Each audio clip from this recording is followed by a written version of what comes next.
Hola compañeros, soy Jorge Alonso y en esta sesión vamos a terminar de ver las principales propiedades de las transformaciones ortogonales. Vamos a ver sobre todo este par de proposiciones que, si se fijan, pues es un sí solo sí. La primera proposición es la ida y la segunda proposición es el regreso. Y de hecho, lo que más nos interesa, insisto, es este sí, solo sí, que lo que hace es, digámoslo así, caracterizar a las transformaciones ortogonales, es decir, dar una caracterización de ellas. Bueno, a su vez, para poder demostrar este sí, solo sí, vamos a necesitar este par de lemas. Estos dos lemas son muy sencillos y justamente por eso son lemas. Y pues nada, lo que voy a hacer es empezar a demostrar los lemas y posteriormente demostraremos estas dos proposiciones. Pues nada, voy a empezar a demostrar el primer lema. El primer lema dice: si tienes una función que pertenece a las transformaciones ortogonales de R2 en R2, entonces si hay un punto o un vector X que pertenece, en este caso, al círculo unitario, acuérdense, S1 o en general Sn representa la esfera unitaria, dependiendo de en qué dimensión estemos. Como en este caso estamos trabajando en R2, entonces trabajamos con S1 y S1 no es otra cosa más que el círculo unitario. Es decir, si yo tengo una función que pertenece a las transformaciones ortogonales y el punto X o el vector X pertenece al círculo unitario, hay que demostrar que f de x también sigue perteneciendo al círculo unitario. Dicho en otras palabras, este lema lo que me dice es que lo voy a hacer un pequeño dibujito, una transformación ortogonal a un punto X que está en el círculo unitario, lo transforma o lo manda a otro punto en el círculo unitario. Insisto, este lema me dice que si un punto tiene norma 1 y por lo tanto está en el círculo unitario, una función ortogonal lo mantiene o lo manda a otro punto del propio círculo unitario. Entonces, nada más lo que tenemos que hacer es darnos cuenta de lo siguiente. Nosotros sabemos que si la función f es ortogonal, entonces se cumple que f de x producto punto con f de y es igual a x producto punto y que esto se cumple para toda x y para toda y que en este caso estén en R2. Ahora, notemos lo siguiente. Notemos que si x pertenece al círculo unitario, entonces su norma es 1. Y por otro lado, nada más hay que observar que si yo hago el producto punto de x consigo mismo, el producto punto de un vector consigo mismo, sabemos que no es otra cosa más que la norma al cuadrado del vector. Pero en este caso, la norma del vector es 1. Entonces, si yo lo elevo al cuadrado, su norma al cuadrado sigue siendo 1 y esa es la clave de lo que queremos hacer. Como el punto está en el círculo unitario, su norma al cuadrado tiene que ser 1 y además su norma al cuadrado no es otra cosa más que el producto punto de ese vector consigo mismo. Por lo tanto, fíjense, lo que podemos hacer es, como esta propiedad es válida para toda x y para toda y que está en R2, podemos aplicarla utilizando f de x y haciendo y igual a x, es decir, f de x producto punto con f de x es igual a x producto punto x. Pero si se fijan, y esto es porque es transformación ortogonal. Si se fijan, esto es precisamente lo que tenemos aquí. X producto punto x no es más que la norma al cuadrado de x y esto a su vez es 1. Por lo tanto, tenemos que f de x producto punto con f de x vale 1, pero a su vez f de x producto punto con f de x pues no es otra cosa más que la norma al cuadrado de f de x. Por lo tanto, tenemos que la norma al cuadrado de este vector es 1. Eso quiere decir que su norma también es 1. Y si la norma de un vector es 1, quiere decir que ese vector está en el círculo unitario. Es decir, esto ya me implica directamente que f de x pertenece a el círculo unitario. Insisto, este lema lo que nos dice es una función ortogonal a cualquier punto del círculo unitario lo manda en otro punto del propio círculo unitario. Ahí está la demostración, es bastante sencilla. Voy a borrar para hacer el siguiente lema. El siguiente lema también es bastante sencillo. El lema dice que nuevamente, si yo considero una transformación ortogonal de R2 en R2 y además ahora también voy a considerar a E1 y a E2, donde sabemos que E1 y E2 pues no es otra cosa más que la base canónica de R2. Es decir, bueno, creo que lo que voy a decir es muy obvio, pero lo escribo por si las dudas. Sabemos que E1 pues no es otra cosa más que el vector 1, 0 y E2 no es otra cosa más que el vector 0, 1 y sabemos que esta es la base canónica. ¿Sale? Entonces me dan una función ortogonal y a E1 y E2 como la base canónica de R2. Además me dicen que yo defina a U, al vector U, como la imagen del vector E1 bajo la función f y que también defina a V como la imagen de E2 bajo la función f. Lo que tengo que demostrar en estas condiciones es que si yo defino al vector U y al vector V de esta manera, hay que demostrar que esos dos vectores son una base ortonormal. Nada más hay que recordar, ¿qué significa que dos vectores sean una base ortonormal? Significa que ambos tienen norma 1 y significa que son perpendiculares entre sí. Es decir, para demostrar el lema, lo que hay que demostrar, por demostrar que U definido como f de E1 y V dado como f de E2 son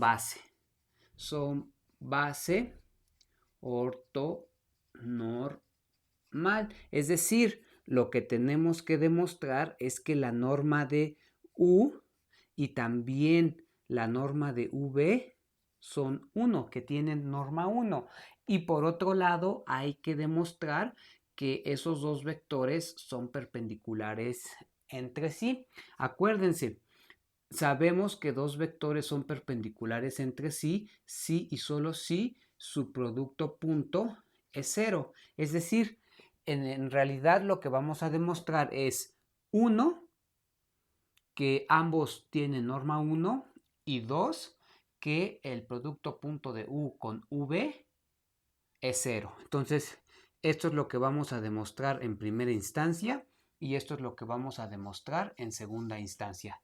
Ambas cosas son bastante fáciles de hacer. Entonces, para demostrar 1, lo único que tenemos que hacer es a su vez aplicar el lema que acabamos de demostrar. Nada más notemos que acabamos de decir que U no es otra cosa más que f de EI. ¿Sale? Pero la norma de E1 obviamente es 1, entonces aplicando el lema anterior, la norma de la imagen de E1 tiene que ser también 1 porque f es transformación ortogonal. Por lo tanto, como precisamente U es igual a f de E1 y f de E1 tiene norma 1, quiere decir que U, pues obviamente también tiene norma 1. Es obvio que podemos hacer lo mismo con E2 y su respectivo V. Y también podemos decir entonces que la norma del vector V es 1. Ahí está la primera parte. Ya demostramos que ambos vectores tienen norma 1. Ahora hay que demostrar que el producto punto de ellos dos es 0. Para eso lo que vamos a hacer es esto. tenemos que ver el producto punto del vector u con el vector v, pero precisamente el vector u es f de e1 y el vector v es f de e2. Entonces, u producto punto v no es otra cosa más que f de e1 producto punto f de e2, pero como la función f es ortogonal, entonces preserva el producto punto y entonces podemos decir que f de e1 producto punto f de e2 es igual a e1 producto punto e2. E1 producto punto E2, yo diría ya es obvio que es 0 porque E1 y E2 son la base canónica. Al ser la base canónica son ortogonales y al ser ortogonales su producto punto es 0. Por lo tanto, acabamos de terminar.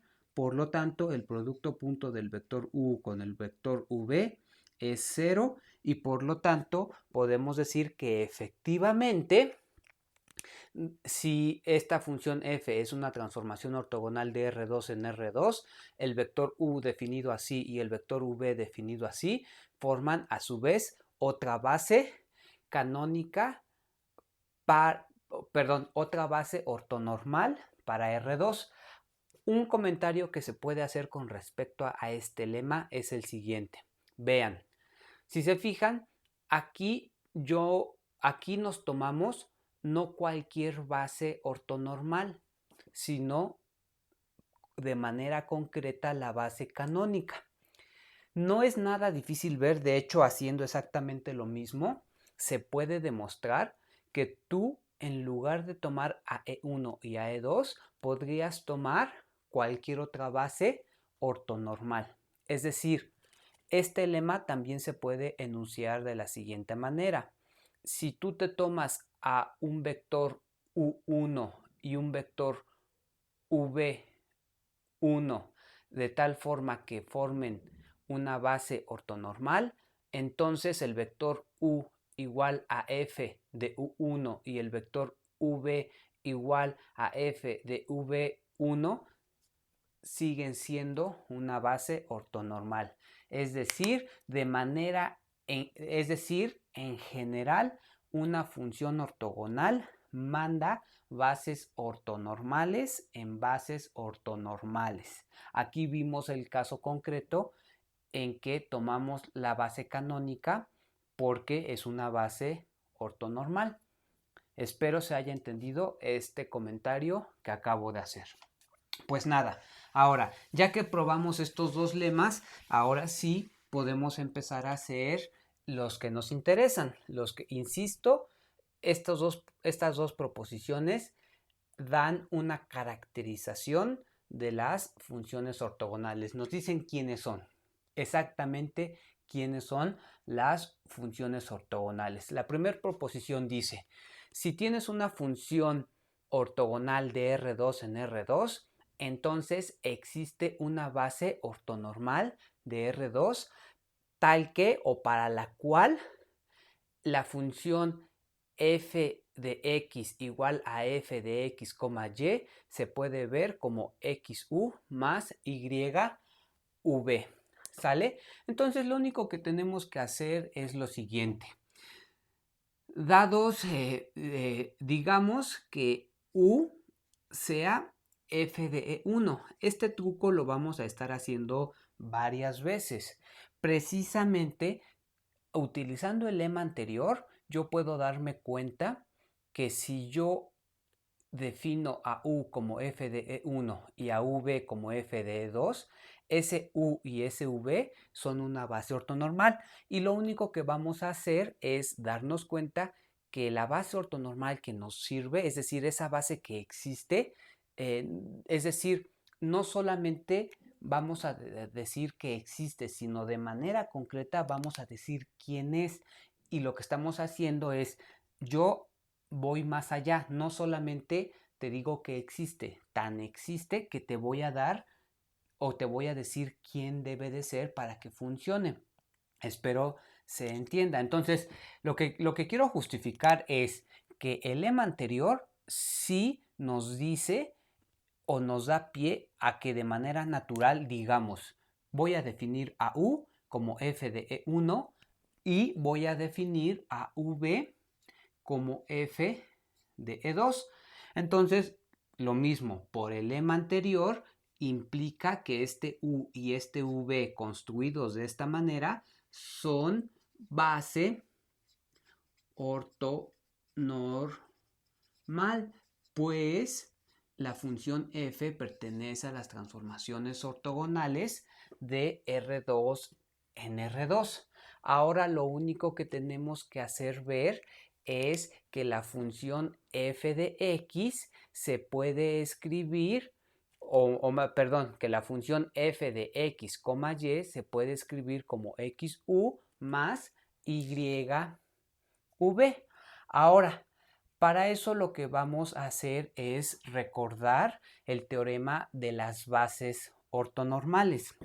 Es decir, lo voy a escribir. Sabemos, este es un resultado previo, sabemos que en general, si el vector u y el vector v son base ortonormal, entonces, y estamos trabajando en R2, ¿no? Pensemos que estamos trabajando en R2. Sabemos que si yo tengo una base ortonormal, entonces para todo X que está en R2, es decir, para cualquier vector que está en R2, se cumple que ese vector se puede escribir como combinación lineal de estos dos vectores, en donde los coeficientes que me sirven son X producto punto U multiplicado por el vector U más X producto punto V multiplicado por el vector V. Insisto, este teorema es el teorema de las bases ortonormales, el cual nos dice que todo vector de R2 se puede escribir como combinación lineal de una base ortonormal, en donde además nos dice de manera concreta quiénes son los escalares que funcionan para expresar al vector x en términos de la base ortonormal u y v. Ahora, fíjense, aquí vamos a hacer, digámoslo así, un truco. Nada más es cuestión de que se entienda lo que vamos a hacer. Y para eso voy a enfatizar, esto es válido para todo vector en R2. En particular, f de x sigue siendo un vector. F de x sigue perteneciendo a R2. Entonces, al ser un elemento de R2, puede jugar el papel que está jugando aquí x, es decir, f de x debe de poderse escribir, o más bien f de x se puede escribir como f de x producto punto u, y aquí estoy pensando que la u que estoy utilizando ya es esta, ¿sí? Porque aquí esta U y esta V deben de ser cualquier base ortonormal. En particular, ahora yo ya utilizo la base ortonormal que tengo. Yo ya tengo una base ortonormal concreta. U f de E1, V f de E2. Entonces, f de x es igual a f de x producto punto U multiplicado por el vector U más f de x producto punto V multiplicado por el vector v. Y aquí nada más es cuestión de hacer lo siguiente. Si se fijan, u, ¿quién es? Bueno, aquí voy a poner otra vez f de x, producto punto u, pero u es f de e1. Ahora sí ya sustituyo por el valor concreto que yo tengo para el vector u, multiplicado por el vector u más f de x, producto punto por v, pero v es f de E2 multiplicado por el vector V. Ahora, esto que está aquí, sabemos que la función f es ortogonal. Por lo tanto, preserva producto punto y esto lo puedo escribir como x producto punto E1 multiplicado por el vector u más x producto punto E2 multiplicado por el vector v. Ahora, si se fijan, dado que el vector x es el vector x, y Y dado que el vector E1 es el vector 1, 0, si yo hago el producto punto de ellos dos, pues es obvio que esto simplemente queda X, la coordenada X. Y de igual manera, si hago el producto punto de X, Y con el 0, 1, que es E2, es evidente que esto simplemente queda la coordenada Y. Entonces, aquí, esto que está aquí, yo diría ya es muy claro que este producto punto es igual simplemente a la primer coordenada del vector X. La primer coordenada del vector X es X multiplicado por U más la segunda coordenada del vector X, que es Y multiplicado por V.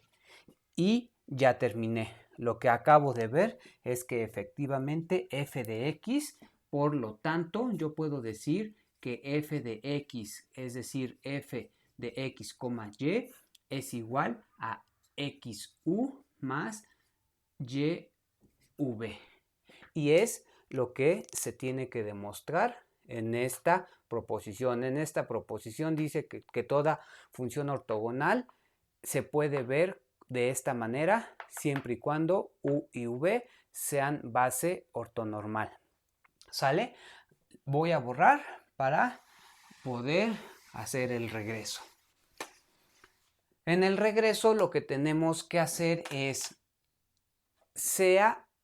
en el regreso nos dicen que de entrada u y v forman o constituyen una base ortonormal para R2.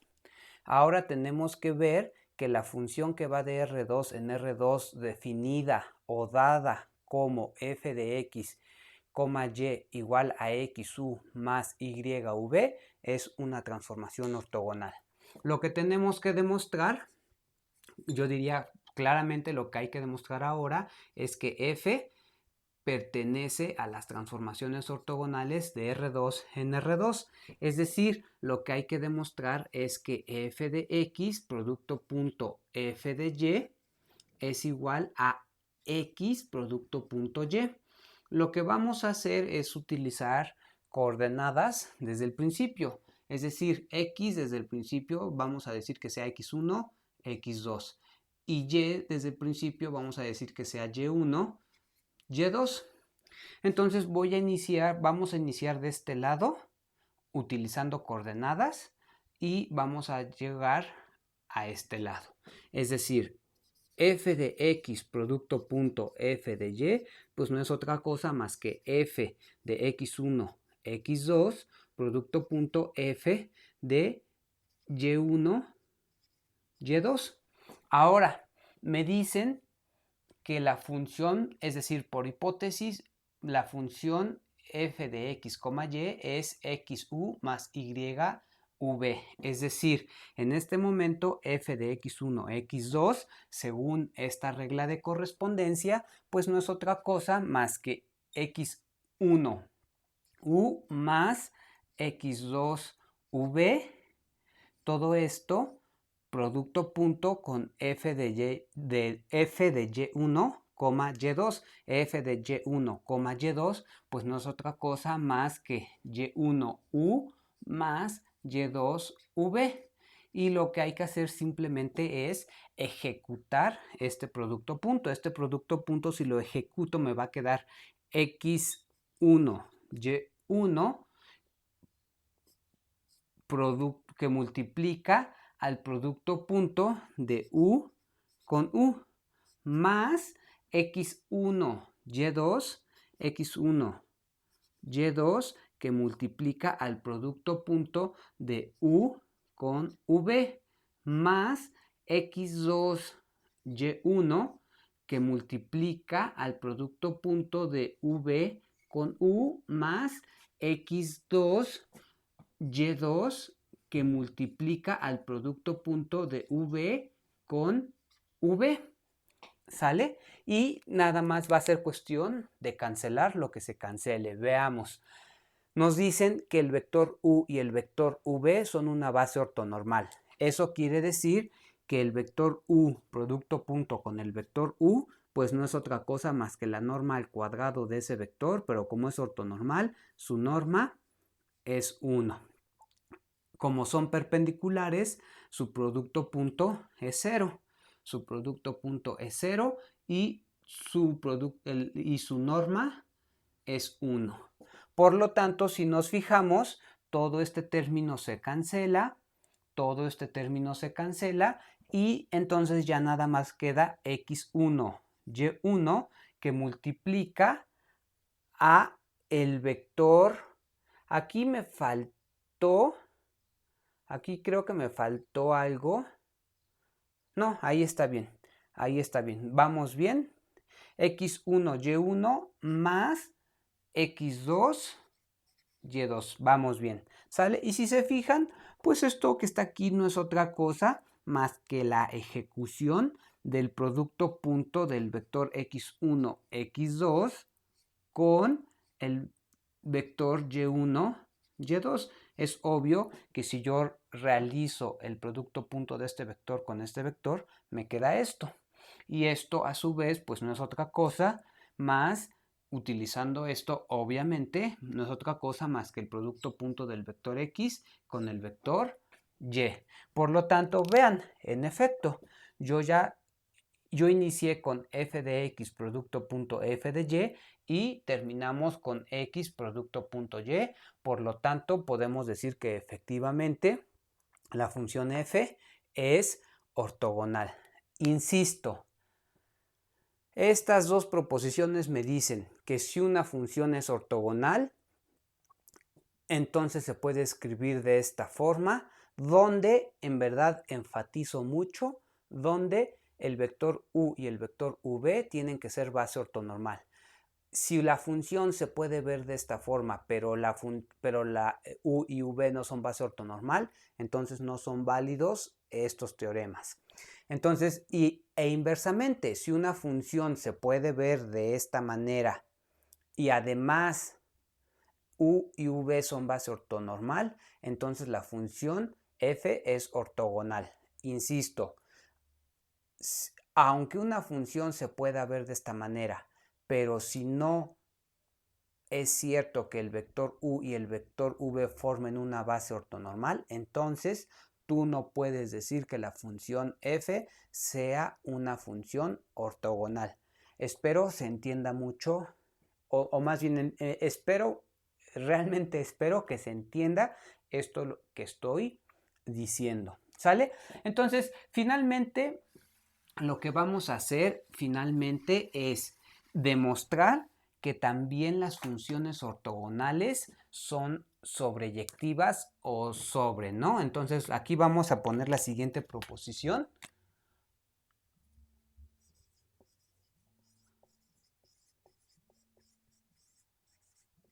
Proposición.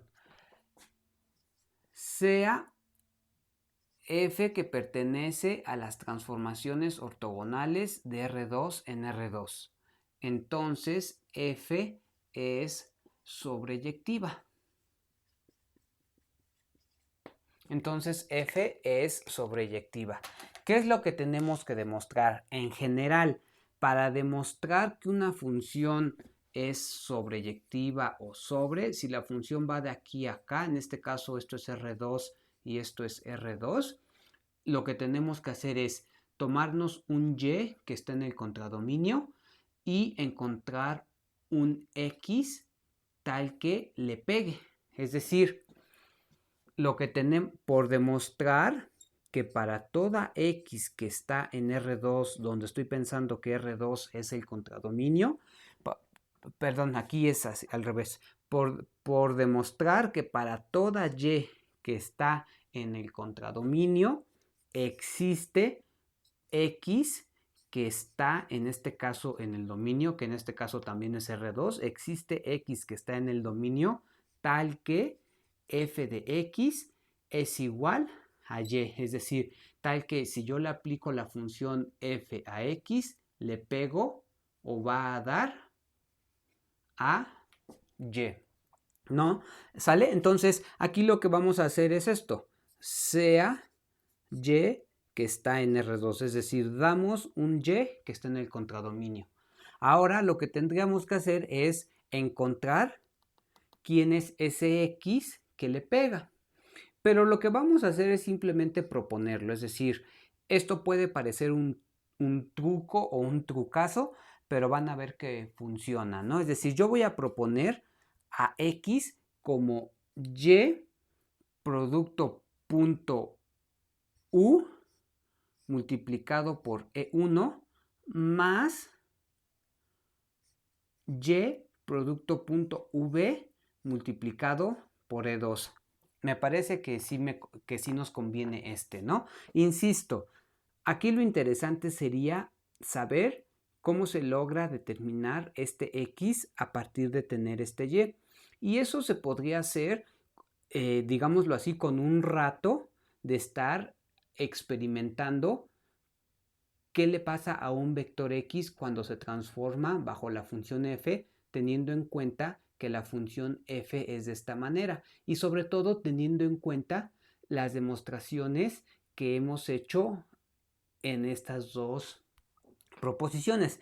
Teniendo en cuenta todo eso, con un ratito de calma, no es muy difícil darse cuenta que la X que me conviene es esta. ¿Sale? Ahora, simplemente lo que tenemos que hacer es verificar.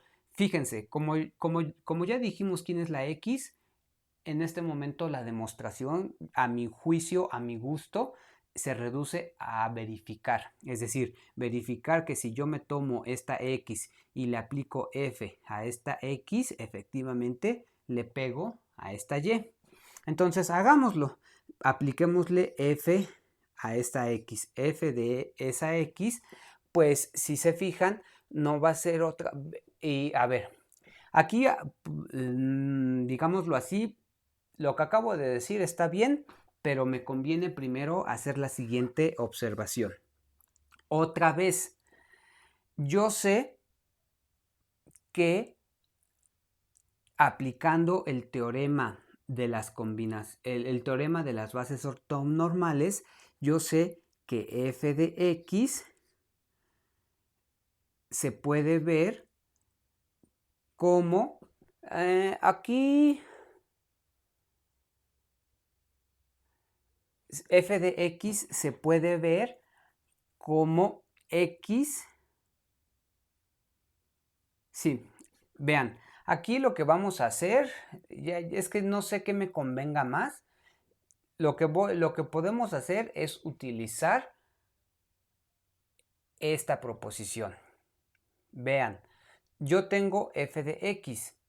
Como la función f es una función ortogonal, esta proposición me dice que si una función es ortogonal, entonces existe una base ortonormal. Y nosotros sabemos, justamente cuando desarrollamos esta proposición, sabemos que la base que nos sirve es u igual a f de e1 y v igual a f de e2. Es decir, utilizando esta proposición, yo puedo saber que f de e1, que no es otra cosa más que f de x, y, pues yo la puedo ver como xu más yv,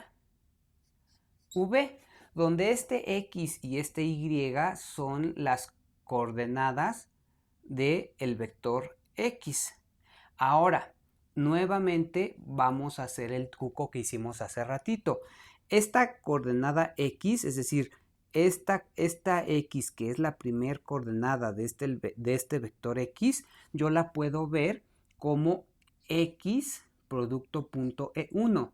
Es decir, si yo ejecuto el producto punto de este vector x con el vector e1, yo diría es claro que lo que me queda es su primer coordenada. Entonces esto es así. X, en lugar de x pongo, en lugar de la coordenada x, pongo el vector x producto punto con e1 multiplicado por u, más, ahora en lugar de la coordenada y, que es la segunda coordenada, yo pongo el vector x producto punto con e2 multiplicado por el vector v, ¿sale? Entonces vean, lo único que hice fue considerar f de x es decir, considerar f de x, y y aplicar esto. Esto me dice que se puede ver de esta manera y aquí hice el truco que acabo de hacer. Ahora sí, y este truco lo hice precisamente para que esto fuera el vector, y yo lo pueda sustituir por el vector que yo tengo propuesto como mi vector x. Es decir, en este momento esto es igual a, aquí va a quedar algo bastante extenso, pero van a ver que es fácil desarrollarlo. X, pero x es igual a todo esto.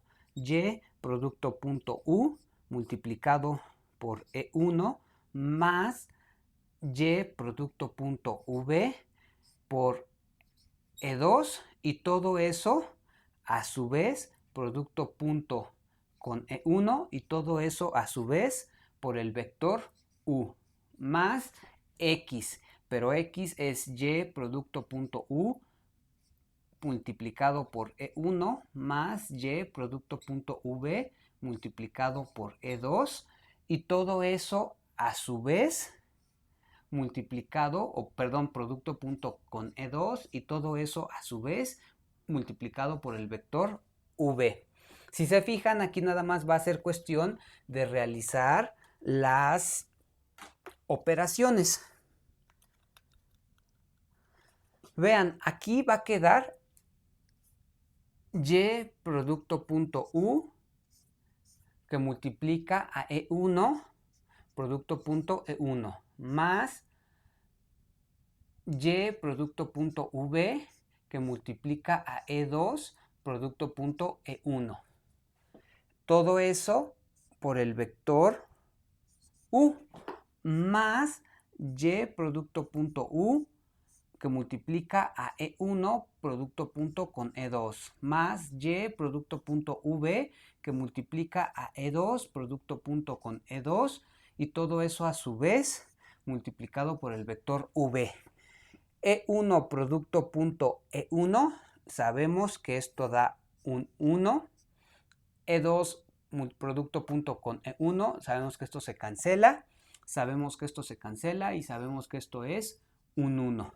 Por lo tanto, a su vez, todo esto se cancela, todo esto se cancela. Y lo que nos queda simplemente es y producto punto u multiplicado por el vector u más y producto punto v multiplicado por el vector v. Y aquí ya nada más es cuestión otra vez de aplicar el teorema de las bases ortonormales. Si yo quisiera escribir, lo voy a escribir aquí. Es decir, yo sé que si el vector u y el vector v forman una base ortonormal, entonces para todo y que está en R2, y se puede escribir como combinación lineal de u y v, y y se puede escribir como y producto punto u multiplicado por el vector u más y producto punto v multiplicado por el vector v. Esto no es otra cosa más que la aplicación del teorema de las bases ortonormales al vector y. Si se fijan, lo que tenemos aquí es exactamente esto. Esto que está aquí es exactamente esto.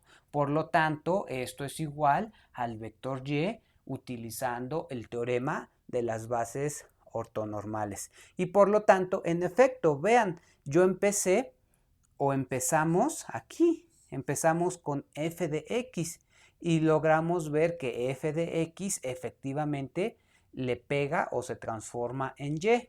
Insisto, aquí el detalle o el truco es que simplemente dijimos quién es la x que me conviene para que efectivamente se transforme o le pegue en la y.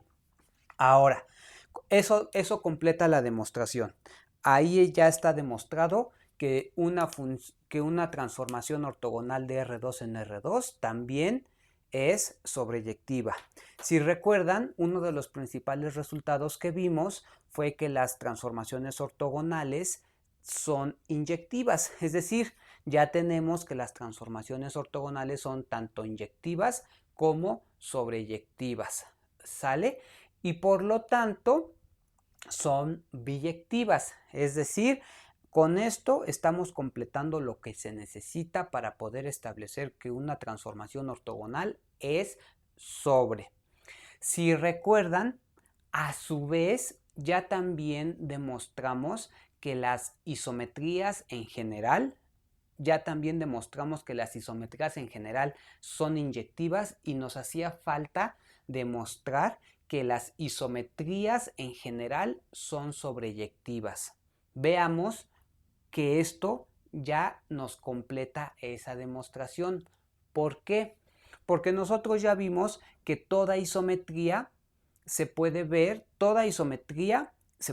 como la composición de una transformación ortogonal seguida de una traslación. Es decir, si se fijan, las traslaciones sí son sobreyectivas.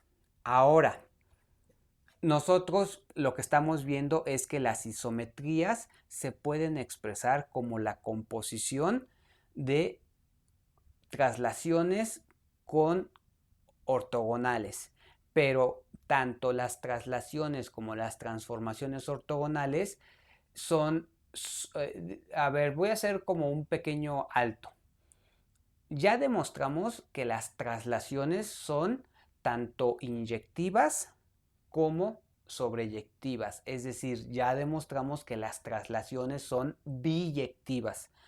Acabamos de completar la demostración de que las ortogonales son tanto inyectivas como sobreyectivas, por lo tanto las ortogonales son biyectivas, es decir, en resumen, tanto las traslaciones como las ortogonales son biyectivas y a su vez, como las isometrías se pueden expresar como la composición de ortogonales con traslaciones, eso quiere decir que las isometrías se pueden expresar como composición de funciones biyectivas. Por lo tanto, son en verdad biyectivas y por lo tanto en particular son sobre. Es decir, y espero que se haya entendido, este argumento termina o completa una demostración ya formal de que en efecto las isometrías sí son sobreyectivas. Y por lo tanto, ahora sí podríamos decir con todas las de la ley que las isometrías son transformaciones. ¿Sale? Espero sobre todo que esta última parte que solamente verbalicé se haya entendido bien. ¿Sale? Entonces, si se fijan, en cuanto a la teoría de las transformaciones ortogonales, con esto la estamos completando. Ya nada más en la siguiente sesión haremos un ejercicio que va a consistir en determinar de manera concreta a una isometría a partir de saber que esa isometría se puede expresar como la composición de una transformación ortogonal seguida de una traslación. Insisto, o en resumen, esta sesión completa la teoría que veremos de transformaciones ortogonales. Ya nada más en la siguiente sesión haremos un ejemplo concreto de una aplicación de todo lo que hemos aprendido. Pues nada, hasta luego, soy Jorge Alonso.